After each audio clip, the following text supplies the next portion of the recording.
Your phone rings. You answer it, and the person on the other end starts speaking English very fast.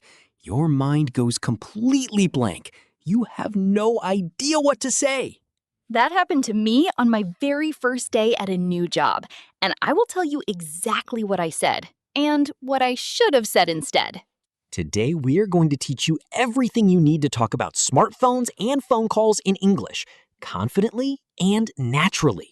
By the end of this episode, your phone will never feel scary again. Hello, everyone, and welcome back to the channel. How are you today? Today, I am here with Emma, and today we are going to talk about using a smartphone in English. Hello, everyone. I am very happy to be here today. Let's start our conversation. Emma, how are you doing today? I am doing really well, thank you, Daniel. And you? Wonderful, thank you. I am very excited about today's topic. Me too. Smartphones are something literally everyone uses every single day. Absolutely. We wake up and the first thing we do is check our phone. That is so true. My phone is the first thing I see every morning. Same here. And the last thing we see at night. So, knowing how to talk about your phone in English is incredibly useful. Definitely. Whether you are sending a message, making a call, or downloading an app, all of this vocabulary comes up in real English conversations. And we also have a very funny story about a phone call that went completely wrong. Stay with us for that one. It is absolutely worth it. Let's get started. So here is what we have for you today. By the end of this episode, you will know how to talk about your smartphone, how to describe common phone problems, and the most useful phone phrases in English. We will also teach you the most important smartphone vocabulary: battery, signal, app, notification, and many more. And I have a story about a phone call on my first day at a new job that you absolutely cannot miss. So make sure you listen all the way to the end. Let's go. Emma, tell me, what kind of smartphone do you have? I have an iPhone. I have been using iPhones for about 5 years now. Oh, you are an iPhone person. Do you like it? I love it, actually. It is very easy to use, and the camera is excellent. That is true. iPhone cameras are really impressive. What about you, Daniel? What phone would you have? I use an Android phone, a Samsung. Oh, interesting. So you prefer Android over iPhone? Honestly, I think both are great. I just prefer the customization options on Android. What does customization mean exactly? It means you can change more settings and personalize your phone more on Android. Like changing the home screen layout or the icons? Exactly. You have more freedom to arrange things how you like. I see. I actually like that iPhone keeps things simple. Everything is already organized. Right. iPhone is more straightforward. Android gives you more options. I think it depends on what kind of person you are. Completely agree. Some people like simplicity, others like more control. Do you think smartphones have changed our lives for better or worse? That is a really interesting question. I think both, honestly. How so? On the positive side, smartphones connect us to everyone we love, anywhere in the world, instantly. That is true. I can video call my grandmother who lives far away anytime I want. Exactly. That is an incredible thing. 20 years ago, that was impossible. Right, or extremely expensive. And now it is free. Just a few taps on your screen. So, what is the negative side, in your opinion? I think people are less present. We are physically together, but mentally on our phones. Oh, I know exactly what you mean. You go to a restaurant and everyone is looking at their screen. Yes, instead of talking to each other. It is a little sad when you think about it. It really is. Real human connection is being replaced by screen time. I agree. That is why I try to put my phone away during meals. That is a wonderful habit. I try to do the same. It feels strange at first, but then you realize how much more you enjoy the conversation. Absolutely. The best conversations happen when there are no phones on the table. That is so true. Okay, let's talk about phone habits. Daniel, how much time do you spend on your phone every day? Oh, that is a dangerous question. Probably 3 to 4 hours. 3 to 4 hours? That is quite a lot. I know, but a lot of that is for work. Emails, messages, calendar. That is a good point. We use our phones for so many work things now. Right. My phone is basically a small computer at this point. What apps do you use the most? I use messaging apps the most. WhatsApp mostly. And then email and my calendar app. Same here. I cannot imagine life without WhatsApp. Nobody can anymore. It has completely replaced regular text messages. What about social media? Do you use social media on your phone?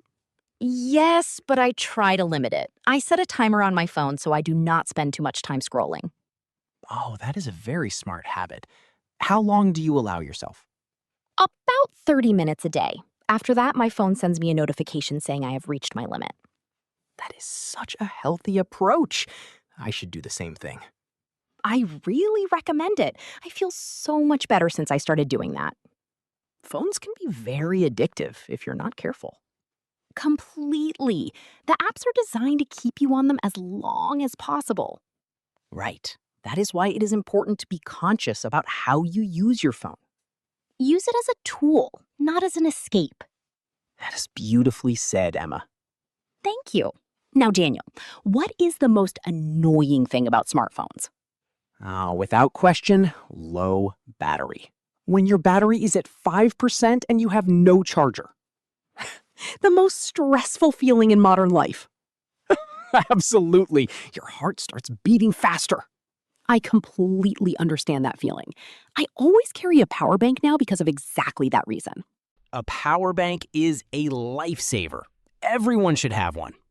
What about bad signal? Does that happen to you a lot? Yes, actually. Especially in the metro or underground areas. Right. No signal underground. Very frustrating. And at certain moments when you really need the internet, you have no signal at all. Like when you need Google Maps and you are completely lost. Exactly. The worst possible moment. I have been in that situation many times. What do you do when your phone has no signal? I try to find a Wi-Fi connection nearby. A cafe or a shop usually has free Wi-Fi. That is smart. Most public places have free Wi-Fi now. Right. You can usually ask, "Do you have Wi-Fi?" And they will give you the password. That is actually a great phrase for our listeners to know. Definitely. Do you have Wi-Fi? What is the password? Two very useful questions. Simple, but extremely practical. Now, Daniel, let's talk about phone features. What features do you use most on your phone? Besides calls and messages, I use the camera a lot. Oh, really? Do you take a lot of photos? Yes, I love photography as a hobby. My phone camera has replaced my actual camera. That is so common now. Phone cameras are so good that people do not need separate cameras anymore. Right. The quality is incredible these days. What about you, Emma? I use the voice assistant a lot. I talk to my phone instead of typing. Oh, interesting. Like asking Siri or Google to do things for you? Exactly. I say things like, set an alarm for 7 o'clock, or send a message to Daniel. That is so convenient, especially when your hands are busy. Right. When I'm cooking, I do not want to touch my phone with messy hands. Very practical. Yes, voice assistants are perfect for cooking situations. What about video calls? Do you use those often? All the time. I video call my family every weekend. That is so nice. Which app do you use for video calls? I use FaceTime with my family since we all have iPhones, and WhatsApp video calls with friends. WhatsApp video calls are great because everyone has WhatsApp. Exactly. It works on both iPhone and Android. No compatibility issues. Right. You do not need to worry about which phone the other person has. Very convenient. Video calls have really changed how families stay connected. Absolutely. I have relatives in different countries and we video call regularly. It makes distance feel so much smaller. It really does. You can see their face, hear their voice. It feels almost like being there. Almost. Nothing replaces being physically present, of course. Of course. But as a substitute, it is wonderful. Actually, before we continue, here is an interesting smartphone fact. Oh, I love these. Please tell us. Did you know that the average person checks their phone over 100 times a day? 100 times. That is more than 4 times every hour. And most of the time, people pick up their phone without even having a reason, just out of habit. That is a little frightening when you think about it. It really is, which is exactly why setting limits, like Emma does, is so important. And here is something even more interesting. Studies show that just having your phone on the table, even face down, reduces your concentration. Really? Even if you're not using it? Right. Your brain is always slightly waiting for a notification, even when the phone is silent. That explains a lot, actually. I always feel more focused when my phone is in another room. Exactly. Out of sight, out of mind. Very wise. Okay, let's move into our English lesson now. Perfect timing. Let's teach our listeners the most important smartphone vocabulary in English. Let's start with basic phone words. The word battery means the power inside your phone that keeps it running. For example, my battery is almost dead. I need to charge my phone. The word charger means the cable or device you use to charge your phone. For example, do you have a charger I can borrow? My phone is at 2%. The word signal means the connection your phone has to the mobile network. For example, I have no signal here. I cannot make a call. The word app is short for application. An app is a program you download on your phone. For example, I downloaded a new app for learning English. The word notification means a message or alert your phone sends you. For example, I turned off my notifications because they were too distracting. The word screen means the display of your phone, the glass part you look at and touch. For example, my screen cracked when I dropped my phone. I was very upset. The word storage means the space available on your phone to save photos, apps, and files. For example, I cannot download any more apps. My storage is full. Very common problem, especially for people who take a lot of photos. My phone always tells me my storage is full because of photos. Same here. Now let's talk about common phone actions. The verb to charge means to put power back into your battery. For example, I charge my phone every night before I go to sleep. The verb to download means to save an app or file onto your phone. For example, I downloaded 3 new apps this week. The verb to scroll means to move up or down through content on your screen. For example, I spent 30 minutes scrolling through social media. Not my best moment. We have all been there. Definitely. The verb to update means to install the newest version of an app or your phone software. For example, my phone keeps asking me to update the software. I keep ignoring it. That sounds very familiar. I know I should do it. I just always press remind me later. The verb to swipe means to move your finger across the screen. For example, swipe right to see the next photo. Swipe left to go back. And the verb to tap means to touch the screen lightly with your finger. For example, tap the icon to open the app. These are very natural verbs that come up constantly when talking about phones. Now let's talk about useful phone phrases. The first one is, my phone is dead. This means your battery is completely empty and the phone has turned off. For example, sorry I missed your call. My phone was dead all afternoon. The next phrase is, I have no signal. This means your phone cannot connect to the network. For example, I could not receive your message earlier. I had no signal in the building. Another very useful phrase is, can you hear me? This is what you say during a phone call when the connection is bad. For example, hello? Can you hear me? The line is not very clear today. And one more, I will call you back. This means you will return someone's phone call later. For example, I am in a meeting right now. I will call you back in 10 minutes. Now, let's also teach the most important phrase for English learners on the phone. Oh, yes. This one is very special. If someone speaks too fast on the phone, you can say, "Could you please speak more slowly?" Or, could you repeat that, please? I did not catch that. Or, "I am sorry, could you say that again? I want to make sure I understood correctly." These phrases are polite, natural, and completely acceptable to say. Nobody will judge you. In fact, people appreciate when you ask for clarification. It shows that you care about understanding correctly. Absolutely. It is much better than pretending you understood when you did not. Now, let's mention one grammar point. When we talk about phone problems, we often use the present simple for repeated situations. For example, my battery dies very quickly, or my phone freezes sometimes. We use present simple because these things happen regularly, not just right now.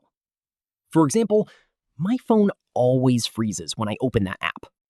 Or, my battery never lasts a full day. I charge it twice a day. Very natural and very useful sentences. Our listeners can now talk about their phones completely in English. Daniel, I want to ask our listeners something. Of course, go ahead. Everyone, what is the most annoying thing about your smartphone? Write it in the comments below. Is it low battery, bad signal, too many notifications, storage full? For example, the most annoying thing about my phone is the battery dies too fast. Or my phone storage is always full because of photos. We want to hear your phone problems from all around the world. And if you are enjoying this episode, please give it a like and subscribe to the channel. New episodes every week, all in simple, clear, natural English just for you. Now, Emma, I think it is time for your story. Yes, the phone call story. Here we go. Emma, tell us what happened on your first day at your new job. So it was my very first day at a new office. I was nervous, but very excited. First days are always a mix of both feelings. Exactly. I had just sat down at my desk. I barely knew anyone's name yet. Everything was new and a little overwhelming. Very overwhelming. I was trying to remember where the bathroom was, where to get coffee. The important things. The most important things. And then my phone rang. An unexpected call on your first day. It was an international number I did not recognize. Oh, an unknown international number? Right. I thought it might be important. Maybe a client calling the office. So what did you do? I answered it very professionally. I said, "Good morning. This is Emma speaking."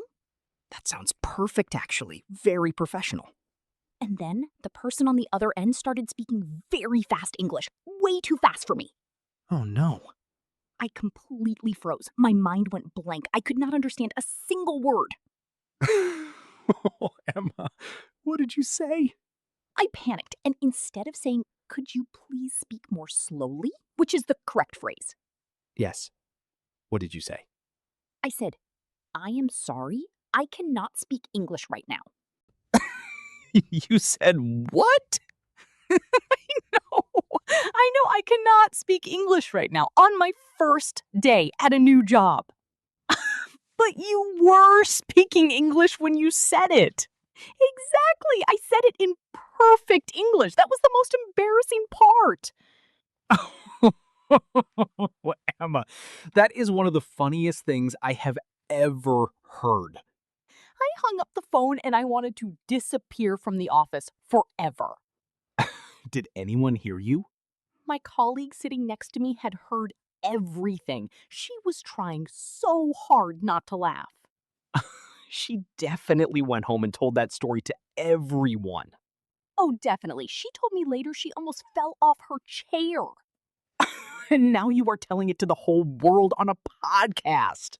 Yes, and I am okay with that because I learned a very important lesson. What was the lesson? Never panic on the phone. Take a breath and say, Could you please speak more slowly? Those 7 words would have saved everything. 7 magic words. Could you please speak more slowly? Write those down, everyone. Those are 7 of the most useful words for any English learner. Nobody will judge you for saying them. In fact, most people appreciate your honesty. Absolutely. It is much better than saying you cannot speak English in English. Please learn from my mistake. We are all very grateful for that story, Emma. Truly. You are welcome, world. Well, everyone, what a wonderful episode today. We talked about smartphones, apps, battery problems, signal issues, and phone habits. We learned key vocabulary: battery, charger, signal, app, notification, storage, screen, update, scroll, swipe, tap. And we learned very useful phrases. My phone is dead. I have no signal. Can you hear me? I will call you back. And most importantly, could you please speak more slowly? 7 words that will save you in any phone situation. Now, before we go, let me tell you about our next episode. Oh, yes. Tell them, Daniel. In our next episode, we are going to talk about exercise and health in English. How do you talk about going to the gym? How do you describe feeling sick or feeling fit? We will teach you all the vocabulary you need to talk about your health and fitness in English. And we have a very funny story about Daniel's first day at the gym. Oh, we do not need to mention that. Oh, yes, we do. Subscribe now so you do not miss episode 7. Oh, I cannot believe you just told them that. See you in episode 7, everyone. Today was so much fun, Daniel. Thank you. Thank you, Emma. And thank you, everyone, for listening to episode 6. Practice the phrases we learned today. My phone is dead. I have no signal. Could you please speak more slowly? That last one is especially important. Never be afraid to ask someone to slow down. Repeat it out loud right now. Could you please speak more slowly? Say it again. Could you please speak more slowly? One more time. Could you please speak more slowly? Perfect. Now you will remember it forever. And please, never tell someone you cannot speak English in English. Words of wisdom from Emma. Learn the very hard way. See you in episode 7, everyone. Goodbye, everyone. Keep your phones charged and your English sharp. Bye-bye, everyone. Take care and keep learning English every day.